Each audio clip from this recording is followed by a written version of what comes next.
23 май. Ежедневно четиво от Чарлз Спърджън. Псалом 138, стих 8. Господ ще извърши това, което е потребно за мене.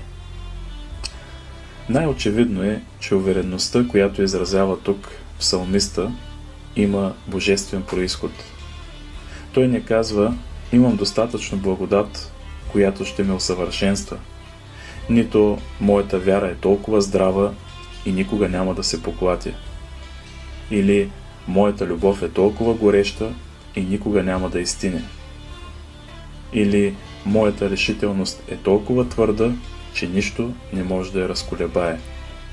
О, не! Неговата зависимост е изцяло от Бога.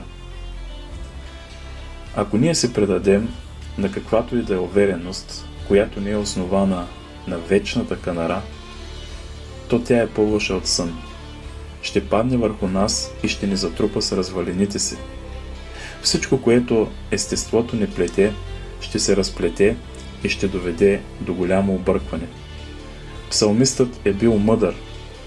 Той не се облягал на нищо друго, освен на Божието действие. Бог е този, който е започнал доброто дело в нас. Той ще го продължи и ако Той не го завърши, то никога няма да бъде завършено. Ако има само една бримка на небесната дреха, на праведността ни, която ние трябваше да вплетем сами, тогава щяхме да сме загубени. Но нашата увереност е, че Господ ще направи всичко необходимо за нас. Той го прави. Той трябва да го прави. И Той ще направи всичко.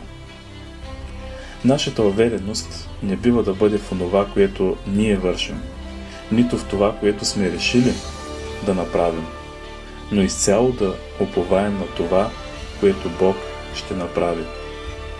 Неверието се промъква. Ти никога няма да можеш да устоиш. Погледни злото в сърцето си. Никога няма да победиш греха. Помни грешните удоволствия и изкушения, с които светът те окръжава.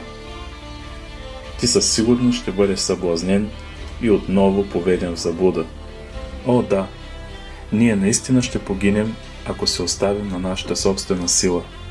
Ако ние сами трябваше да направляваме крехките си съдове в това толкова бурно море, скоро бихме изоставили пътуването си в отчаяние. Но благодарение на Бога, че Той ни дава онова, което ни е необходимо, и Той ще ни доведе до така желаното небе. Ние никога не може да прекалим в увереността си, когато тя е положена в Него. И никога няма да останем в нуждите си, когато имаме подобно упование.